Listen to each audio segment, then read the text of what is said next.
قل ای شیء اکبر الشہادہ، اے نبی ان سے فرماؤ بتاؤ سب سے بڑی شہادت کون سی ہو سکتی ہے؟ قل اللہ، تم فرماؤ اللہ کی شہادت، شہید بینی و بینکم، وہ گواہ ہے تمہارے اور میرے درمیان، یعنی مجھے کسی اور گواہی کی ضرورت نہیں ہے کہ میں اللہ کا پیغام تم تک پہنچا رہا ہوں، وہ دیکھ رہا ہے، تم اگر میری بات نہیں مان رہے ہو مجھے کوئی ٹینشن نہیں ہے، اللہ گواہ ہے کہ میں نے اپنا پیغام جو مجھے اللہ نے سپرد کیا تھا تم تک پہنچا دیا۔ وَأُوحِيَ إِلَيَّ هَذَا الْقُرْآنُ لِأُنذِرَكُم بِهِ وَمَن بَلَغَ، اور یہ بھی ان سے کہہ دو کہ اللہ نے مجھے قرآن وحی اس لیے کیا ہے تاکہ اس کے ذریعے میں تمہیں بھی ڈر سناؤں اور جس تک بھی یہ کتاب پہنچ جائے۔ یہ وہی آیت جو ہم نے سینکڑوں دفعہ یہاں پہ تلاوت کی ہے، سورۃ الانعام آیت نمبر 19، اسی میں میرا ریسرچ پیپر ہے امام الانبیاء کی دعوت قرآن، اس کے ٹائٹل پہ یہ آیت لکھی ہوئی ہے، ریسرچ پیپر نمبر 4۔ تم فرماؤ قرآن مجھے اس لیے وحی کیا گیا تاکہ اس کے ذریعے میں تمہیں ڈر سناؤں۔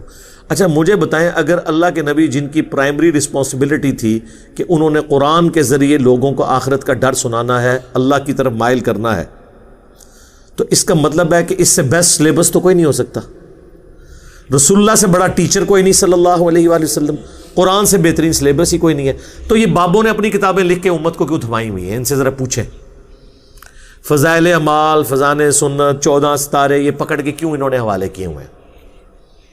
کہ قرآن میں کوئی نقص تھا؟ اور حکم یہ ہو رہا ہے کہ اے نبی تم نے بھی اس قرآن کے ذریعے تبلیغ کرنی ہے، اور جس تک بھی پہنچ جائے۔ قرآن پہنچا، لیکن آپ دیکھ لیں کیا خدمت کی ان لوگوں نے۔ 1000 سال سے اسلام یہاں آیا ہوا ہے، کسی نے قرآن کا ترجمہ نہیں کیا، یہ تو پچھلے 100-150 سال میں ہی ترجمے ہوئے۔ بخاری کا پہلا ترجمہ 1920 میں ہوا ہے، آلموسٹ 100 ایئرز پہلے۔ پہلے ان سے پوچھیں آپ کیا کرتے رہے ہیں؟ یہاں کی لوکل لینگویج تھی فارسی، پھر اردو بن گئی، قرآن فارسی میں ٹرانسلیٹ کیوں نہیں کیا؟ شاہ ولی اللہ دہلوی نے پہلی دفعہ کیا، 5 سال تک چھپے رہے، لوگوں نے فتوے جاری کر دیے، یہ قرآن عربی میں تھا، اس نے تحریف کر کے فارسی میں کر دیا، کیونکہ ولی اللہ دہلوی نے یہ یعنی آبزرو کیا انہوں نے کہ بھئی اس قوم کا تو کوئی حال نہیں ہے، قرآن تو نہ انہوں نے عربی سیکھنی ہے، نہ ہمارے آبا اجداد نے سیکھی، نہ انہوں نے سیکھنی ہے، تو نہ انہوں نے عربی سیکھنی ہے، نہ انہوں نے قرآن پہ چلنا ہے، تو بہتر ہے قرآن کو نیٹو لینگویج میں کر دیا جائے۔ جس نے ہم نے یوٹیوب کا موڈ اختیار کیا ہے، ہمیں پتہ ہے کہ مدرسوں میں انہوں نے کوئی دین نہیں سکھانا، نہ انہوں نے صحیح بات لوگوں کو بتانی ہے، تو پھر ہم الٹیمیٹلی یہ جو ایک ڈیجیٹل موڈ ہمارے پاس موجود ہے ہم لوگوں تک بات پہنچائیں۔ تو جب فتوے جاری ہوئے 5 سال تک وہ چھپتے پھرے۔ یہ آج آپ کو فیشن نظر آ رہا ہے نا، یہ سارے بزرگان دین کے جو لیٹسٹ 20ویں صدی کے بزرگان دین ہیں، ان کے ترجمے یہ زدم زدہ ہوئے ہیں۔ جب ایک ہوا دوسرے نے کہا اچھا میں بھی کرتا ہوں، شاہ ولی اللہ دہلوی کے بیٹے نے اردو میں ترجمہ کر دیا، پھر آگے دیوبندی اس ترجمے کو لے کے چلے تو بریلویوں کو فکر پڑ گئی، انہوں نے اپنا ترجمہ کر لیا، پھر بریلویوں کے اندر اپنے ترجمے شروع ہو گئے، پھر شیعہ نے کہا کہ چلو ہم بھی اپنا ترجمہ کرتے ہیں۔ یہ انہوں نے زدم زدہ کیا ہے۔ میں علا وجہ بصیرت آپ کو کہہ رہا ہوں، ان کے اسلام کے ساتھ زیرو انٹرسٹ تھا، ورنہ مجھے بتائیں جن بابوں کے نام یہ وضو کے ساتھ لیتے ہیں انہوں نے کیوں نہیں ترجمے کیے؟ اس لیے کہ وہ ان سے زیادہ سمجھدار تھے، ان کو پتا تھا کہ چودراہٹ ختم ہو جائے گی، اور دیکھ لیں ہو گئی ہے۔ ویژن ایسی ویسے اے چیز میں بابے نہیں مننا کہ انہوں نے پتا سی کہ کام پہ جانا ہے اور پہ گیا، ان کو مجبوراً کرنی پڑی، اللہ کی تقدیر غالب آ گئی۔ نہ کرتے تو کیا کرتے؟ کیونکہ وہ جب ایک کام شروع ہو جائے دراڑ ڈل جاتی ہے نا، تو اپنی طرف سے انہوں نے اپنے ترجمے تفسیریں کر کے کوشش کی کہ قرآن کے فتنے کو، جس کو یہ فتنہ سمجھتے ہیں آزمائش، دبایا جائے، لیکن الٹا گلے پڑ گیا۔ کیا کرتے؟ اور آج ان کے لیے مصیبت بنی ہوئی ہے، احادیث کے ترجمے بھی ہو رہے ہیں۔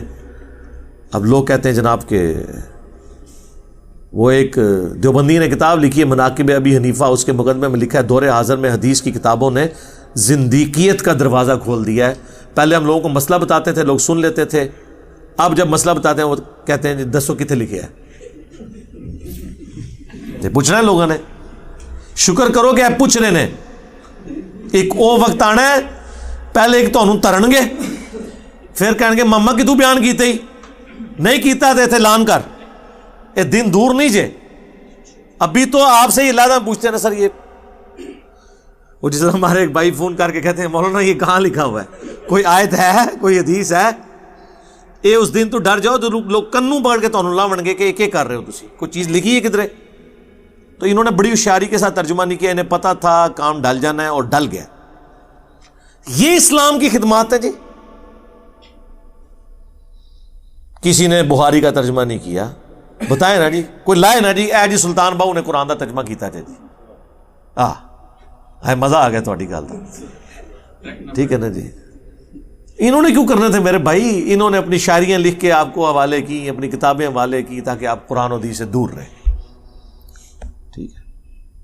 اللہ کا شکر ہے آج مبارک دور ہے، ہمیں ترجمہ کرنے کی ضرورت نہیں، ہم لوگوں کو کہتے ہیں پڑھو اپنے اپنے ترجمے اور بتاؤ، جو پڑھتا ہے۔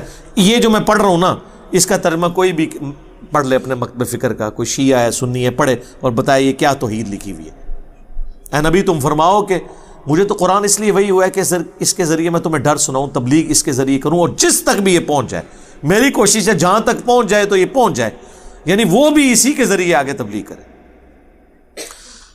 اِنَّكُمْ لَتَشْهَدُونَ أَنَّ مَعَ اللَّهِ آلِهَةً أُخْرَى، کیا تم اس بات کے اوپر گواہی دیتے ہو کہ اللہ کے ساتھ کوئی اور الہ بھی ہے؟ قُلْ لَا أَشْهَدُ، اے نبی تم فرماؤ میں تو اس طرح کی کوئی گواہی نہیں دیتا۔ قُلْ إِنَّمَا هُوَ إِلَٰهٌ وَاحِدٌ، اے نبی تم فرماؤ کہ وہ تو نہیں ہے مگر اکیلا، یکتا الہ، معبود۔ وَإِنَّنِي بَرِيءٌ مِّمَّا تُشْرِكُونَ، اور میں اعلان برات کرتا ہوں ہر اس ہستی سے جسے تم اللہ کے ساتھ شریک ٹھہراتے ہو۔ میرے بھائی میٹھی میٹھی باتیں تو ہو ہی نہیں سکتی نا، قرآن تو پھر کڑوی بات کرتا ہے۔ قرآن صرف توحید بیان نہیں کرتا، جو توحید کے مقابلے پہ طاغوت ہے اس کی نفی بھی کرتا ہے۔ یہاں سے آ کے ہمارا اختلاف شروع ہو جاتا ہے۔ ہمارے واعظین صرف تبلیغ کا ایک رخ بیان کرتے ہیں، اس کی وجہ سے دنیا میں کوئی تبدیلی نہیں آئی، عقائد کی کوئی اصلاح نہیں ہوتی، کیونکہ نیگیٹو پہلو وہ بتاتے ہی نہیں ہیں ڈر کے مارے۔ جب تک آپ نیگیٹو پہلو کو ہائی لائٹ نہیں کریں گے، پازیٹیو کی قدر لوگوں کے دلوں میں نہیں آئے گی۔ عربی میں کہا جاتا ہے نا کہ چیزیں اپنی ضد سے پہچانی جاتی ہیں۔ اندھیرا نہ ہو تو اجالے کی قدر نہیں آتی، پیاس نہ ہو ٹھنڈے پانی کی قدر نہیں آتی۔ اسی طریقے سے جب تک آپ بابوں کی پھیلائی ہوئی گمراہی کو ہائی لائٹ نہیں کریں گے، تب تک لوگوں کو پتہ ہی نہیں چلے گا کہ توحید میں کس لیول کا رکھنا اس امت میں ڈال دیا گیا۔ اور یہ کتاب بھی صرف اس لیے محفوظ ہے کہ اللہ نے گارنٹی لی ہے، ورنہ انہوں نے کتاب کے ساتھ بھی کام ڈال دینا تھا۔